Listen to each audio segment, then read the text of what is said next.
오직 예수 그리스도, 오직 예수 그리스도라는 제목으로 우리 하나님 말씀 함께 나누도록 하겠습니다. 우리가 영생을 얻었다는 것, 이것은 영생을 주시는 주님과의 관과 가진 영생, 이 영원한 생명도 깊어지고 풍성해진다 하는 것을 의미하는 겁니다.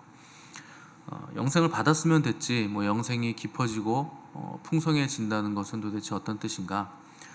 주님은 요한복음에서 도둑이 오는 것은 도둑질하고 죽이고 멸망시키려는 것뿐이요 내가 온 것은 양으로 생명을 얻게 하고 더 풍성히 얻게 하려는 것이다, 이렇게 말씀하셨습니다. 그러니까 양들에게 생명을 주시되, 그 영생을 주시되, 그것을 그냥 주시기만 하는 게 아니라 더 풍성히 얻게 하려는 것이 주님께서 이 땅에 오신 이유이고 또 주님의 뜻이라 하는 겁니다. 우리가 더 애를 써야 된다 하는 것이 주님의 말씀이죠.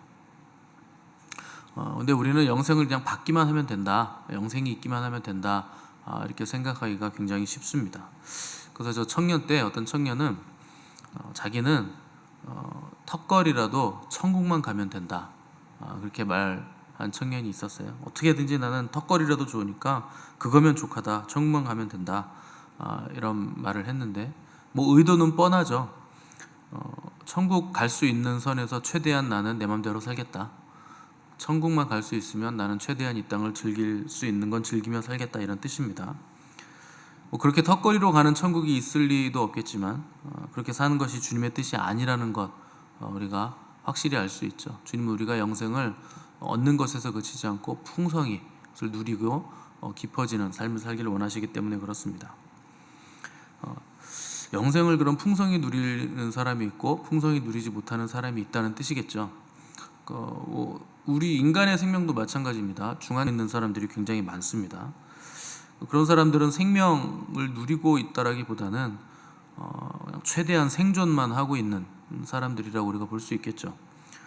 육적인 생명에도 생명력이 풍성한 사람이 있고 또 풍성하지 않은 사람이 분명히 존재한다는 겁니다. 영적인 생명도 마찬가지입니다. 그 영생을 풍성히 누리는 사람이 있고 그렇지 못한 사람들이 있는 겁니다. 그래서 그 교회 안에서도 보면 그 영원한 생명, 주님의 생명력이 풍성하고 충만한 사람이 있는 반면 영생이 있는지 없는지 굉장히 아리까리한 사람들이 있어요. 근데 주님은 그렇게 생명을 주시되 넘치고 풍성한 그분의 생명을 우리에게 주시길 원하신 거죠. 어떤 사람은 생명력이 넘치고 어떤 사람은 생명이 있는지 없는지 헷갈리는가? 예수님과의 관계에 문제가 있기 때문에 그렇습니다. 주님과의 관계가 풍성하고 깊으면 그에게 영원한 생명이 풍성하고 깊게 나타날 것인데, 그 관계가 깊지 않으면 그에게도 생명이 깊지 않은 모습으로 나타나게 된다는 거죠. 그래서 주님이 주시는 영원한 생명으로 풍성해서 세상을 이기는 자들이 되려면 살아계신 주님과의 그 살아있는 관계성 안에 깊이 들어가서 거해야 한다는 겁니다.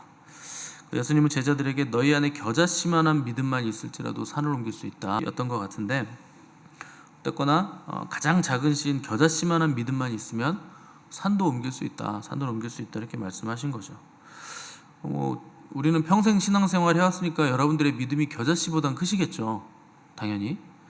그러면 여러분들은 산을 옮길 수 있는 믿음을 가지고 있어야 되는데 여러분 산을 있다, 그러면 우리에게는 정말 겨자씨만한 믿음도 없는 걸까요? 겨자씨만한 믿음만 있으면 옮긴다고 하셨는데,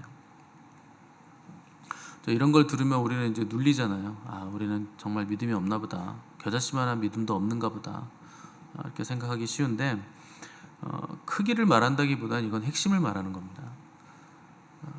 그러니까 믿음의 시작이 어떠해야 되는가, 그 믿음의 핵심이 뭔가라는 것이죠. 믿음의 핵심은, 믿음의 시작은 예수님이 그리스도시요 살아계신 하나님의 아들이시다 하는 것에 있는 겁니다.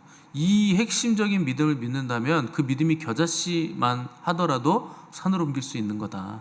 그러니까 그것이 씨가 되어서 심겨져야, 예수 그리스도가 그리스도시고 와서 쉴만한 큰 나무라는 그 믿음이 심겨져야 그것이 새들이 와서 쉴만한 큰 나무로 성장하게 되는 거다. 그렇지 않으면, 시작을 잘못하면 씨가 태산 같은 큰 씨라도 그것을 심어봐야 풍성한 영생의 열매를 맺을 수 없다는 거죠. 그러니까 무엇으로 시작하는가, 무엇으로 심어야 제대로 된 열매가 맺히는가, 그게 중요하다는 겁니다. 그래서 올바른 믿음과 신앙 고백이 있어서 그 믿음으로부터 시작하면 다른 모든 것들이 다 믿어지는 것이고 하나님의 일들이 너무나 쉽게 이해가 된다는 것이죠. 그래서 제대로 믿기만 하면 겨자씨만한 믿음이 있어도 교회 나오는 이유가 예수 나오는 것이면 얼마든지 산을 옮길 만한 믿음을 가질 수가 있는데 그저 물질적인 지난한 이 고난 때문에 내가 돈을 좀 얻었으면 좋겠고 좀 형통했으면 좋겠고 복을 받았으면 좋겠고 이런 것들도 물론 필요하지만 그것이 내가 신앙생활하는 이유의 전부여서는 안 된다는 겁니다. 시작은 항상 예수 그리스도 그분으로부터 시작하는 것이고 그분을 올바로 믿는 믿음일 때 나머지 축복들 그 모든 것들을 더해 주시겠다 하는 겁니다. 그래서 먼저 항상 예수 그리스도로 출발해야 되고 먼저 하나님의 나라를 구하는 것이 큰 씨앗의 믿음이라 해도 절대 열매를 맺을 수 없고 좋은 나무가 될 수 없는 겁니다. 하나님께서 우리 기도를 들어주시는 이유, 응답하시는 이유는 그분이 예수 그리스도를 우리에게 주신 분이시기 때문에 또 그분이 주신 예수 그리스도가 우리 안에 있기 때문에 우리가 예수 그리스도의 이름으로 기도하기 때문에 우리의 기도를 들어주신다는 겁니다. 나 때문이 아니고 예수 그리스도이기 때문에 이루어지는 것이고 예수 그리스도 때문에 성령님 우리에게 오시는 것이고 예수 그리스도 때문에 우리에게 복도 부어지는 것이고 권능과 능력도 우리에게 부여되는 겁니다. 근데 우리는 항상 나에게 집중하려는 죄성을 항상 가지고 있죠. 기도가 이루어지면 내가 열심히 기도해서 이루어졌다고 생각하고 병이 떠나가면 내가 뭘 잘해서 치유가 되고 귀신이 떠나가도 내가 능력이 있어서 귀신이 떠나간다고 착각을 하는 겁니다. 다른 사람들한테도 마찬가지죠. 저분한테 기도받으면 나을 것 같고 저분이 기도하면 영빨이 좋아서 세서 뭐가 된다고 생각을 하는 거죠. 그 안에 계신 예수님이 강하기 때문에 되는 거죠. 그 교제 가운데 있기 때문에 예수님이 강하게 나타나는 것은 부인할 수 없는 문제가 하는 것을 우리가 항상 기억을 해야 되는 겁니다. 주님을 바라보고 있지 않기 때문에 나를 바라보거나 세상을 바라보고 있기 때문에 풍성하지 못하고 쪼그라드는 삶을 우리가 살고 있는 겁니다. 나를 보거나 세상을 보면 잡다한 세상 것들이 다 쏟아져 들어오게 돼 있죠.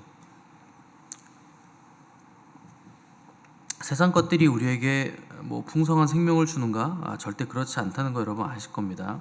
그 세상 것들에 마음 두고 세상 것들을 보기 시작하면 그것들이 조금씩 우리 마음을 빼앗아가고 우리의 생명을 갉아먹게 돼 있습니다. 근데 그리스도인들이 또 재미도 좀 있어야 되니까 드라마도 좀 봐야 되고 그래야 좀 놀러도 많이 다녀야 되고 그래야 숨도 좀 쉬면서 숨통을 좀 틔우면서 사는 거지 사람이 어떻게 그렇게 삽니까?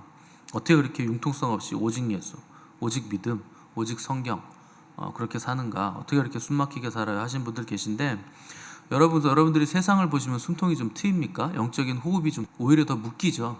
보면 볼수록 더 머리가 아파오기 시작하고 아마 악한 영들이 더 들어오는 통로들이 열리게 되는데 절대 자유가 생기지 않고 숨통이 트이지 않습니다. 기분 탓이죠. 그리고 내가 세상을 즐기고 싶은 욕망이 남아있기 때문에 그걸 봐야 숨통이 트인다는 느낌이 드는 것 뿐입니다. 점점 우리를 악한 곳으로 끌어가고 있으신가요? 세상에 널리고 널린 남자가 여자가 얼마나 많은데 내가 한 사람에게 이렇게 널려서 융통성 없이 숨막히게 한 사람에게 묶여서 삽니까? 이렇게 해서 하십니까? 부부생활 하실 때도? 그런 거 아니잖아요. 우리는 언약을 한 거잖아요. 나는 한 사람에게 매이겠다. 언약을 한 겁니다. 그리스도인들도 마찬가지입니다.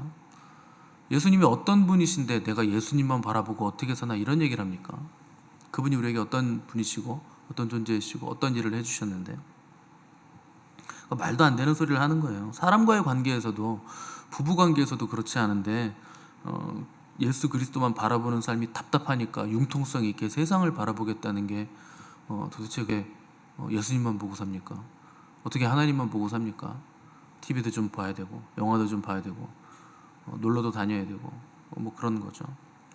놀러 다니는 거 뭐라 그러는 거 아닙니다. 당연히 그렇게 할 수 있죠. 여행도 다니시고 다 좋습니다. 그런데 왜 그걸 하냐는 거죠.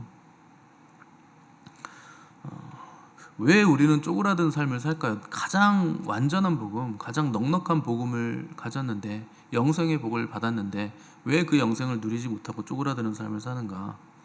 오직 예수 그리스도, 이게 우리 삶에서 이루어지지 않으니까 우리가 계속 빙빙 도는 신앙생활을 하고 있는 겁니다. 더 이상 나가지 못하는 거죠. 제자리만 돌고 있는 거죠. 근데 얻겠으며 어떤 영혼의 자유함을 우리가 누릴 수 있겠습니까? 부자 청년을 한번 생각해 보세요. 주님을 찾아왔는데 너무 훌륭한 청년이잖아요. 주님이 이 청년을 굉장히 사랑스럽게 보시면서 뭐라 그랬냐면, 네가 다 너무 잘했고 좋은데 딱 한 가지가, 평가할 때 다 잘했는데 딱 한 가지만 좀 부족하네, 이렇게 얘기하면요, 여러분 이렇게 주님이 평가하시면 신앙생활 엄청 잘하신 거예요. 한 가지만 부족하다잖아요. 그거 굉장히 잘한 겁니다. 굉장히 뛰어난 거죠. 그런데 이 부자 청년이요, 그 딱 한 가지 때문에 영생 찾으러 왔다가 근심하면서 집에 돌아갑니다. 영생 얻지 못하고 돌아간 거예요. 계속 근심만 하다 끝난 거예요. 그러니까 주님이, 얘들아, 부자는 천국 가기가 낙타가 바늘길 통과하는 것보다 더 어렵다, 그 샘플로 말씀해 주신 거예요. 못 들어간다는 거예요. 딱 한 가지 부족했는데 영생 못 얻었습니다. 믿음도 있고 열심도 있고 헌신도 많이 했고 기도도 많이 했고 진리에 대한 영적 갈망, 그거 너무 가혹한 거 아닌가요? 사람이 어떻게 다 완벽합니까? 너무 가혹하지 않습니까? 근데 그것 때문에 영생을 못 얻은 거예요. 그 딱 한 가지 때문에. 근데 그에게 부족했던 딱 한 가지가 뭡니까? 오직 예수 그리스도. 그게 부족했던 거예요. 사람이 어떻게 오직 예수님만 보고 삽니까? 그렇게 못 살기 때문에 영생을 못 얻는다는 겁니다. 다른 제자들은요, 자기 배도 버리고 그물도 버리고 가족도 버리고 생업도 전부 다 버렸어요. 오직 예수 그리스도 그분만 쫓아갔기 때문에 제자가 되고 사도가 된 거죠. 근데 부자 청년은 딱 한 가지, 그 예수 그리스도를 따라가는 삶, 다 버리생을 얻지 못했다는 겁니다.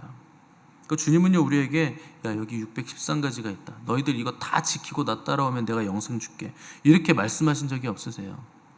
다른 건 필요 없어요. 딱 한 가지만 하면 됩니다. 오직 예수 그리스도. 그분을 위해서 모든 것을 버릴 수 있으면 그에게는 영생을 허락된다는 거죠. 근데 다른 거 다 잘해놓고 예수님 붙잡지 못해서 신앙 고백대로 사는 삶을 살지 못해서 영생을 잃는 것만큼 허무하고 안타까운 신앙생활은 없다는 거죠. 너무 잘했는데 헌신도 잘했고 헌금도 잘 드렸고 봉사도 잘했고 기도도 했고 예배 시간에 출석도 잘했고 말씀도 잘 들었고 말씀대로 살려고 애도 썼는데 오직 예수 그리스도가 안 됐다는 거예요.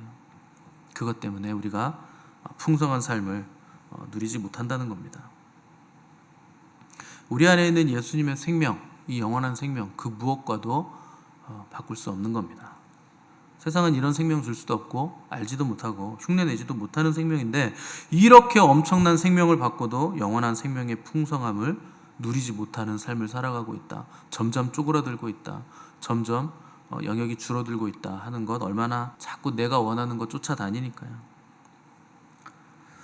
사람들은 다 형통한 삶을 살기 원합니다. 그런데 성경이 말하는 형통은 우리가 생각하는 형통과는 많이 달라요. 성경은 우리 마음대로 인생이 풀리는 것을 형통하다 이렇게 얘기하지 않습니다. 성경이 형통한 자의 대표로 소개하는 사람이 요셉이에요. 요셉은 형통한 자가 돼요. 계속 이걸 반복합니다. 그 사람의 집에 있으니 그의 주인이 여호와께서 그와 함께 하심을 보며 또 여호와께서 그의 범사에 형통하게 하심을 보았더라. 간수장은 그의 손에 맡긴 것을 무엇이든지 살펴보지 아니하였으니 이는 여호와께서 요셉과 함께 하심이라. 여호와께서 그를 범사에 형통하게 하셨더라. 우리가 그죠? 요셉은요, 형들한테 팔려서 인신매매 당하고 돼버리고 억울하게 누명을 써서 또 감옥에 갇히고, 그런데 기간 계속 있어야 되고, 뭐 죄를 지은 적이 없는데 감옥에 계속 있어야 되니까. 그런데 성경은 요셉이 형통한 사람이래요. 근데 제가 지금 세 구절을 읽어드렸는데 공통점이 있습니다. 요셉이 형통한 자가 되었다라는 구절이 공통점이지만 그 앞에 전제가 붙어요. 여호와께서 요셉과 함께 하심으로. 이것도 공통점이에요. 세 구절 다 여호와께서 요셉과 함께 하심으로 그가 형통한 자가 돼요. 그의 주인이 여호와께서 그와 함께 하심을 보며 여호와께서 맡긴 것을 살펴보지 아니하였으니 이는 여호와께서 요셉과 함께 하심이라. 여호와께서 그를 범사에 형통하게 하셨더라. 형통이라는 게 뭡니까? 여호와께서 나와 함께 하시는 것, 이게 형통이에요. 우리의 처지, 우리의 상황, 우리의 환경 이거 다 상관없는 겁니다. 여호와께서 나와 함께 하나님 나와 함께 하신다. 나와 함께 하시는 하나님을 내가 볼 수 있고 내가 느낄 수 있고 또 다른 사람도 그걸 본다는 거예요. 간수장이 보매 저는 여호와가 함께 하시는 사람이다.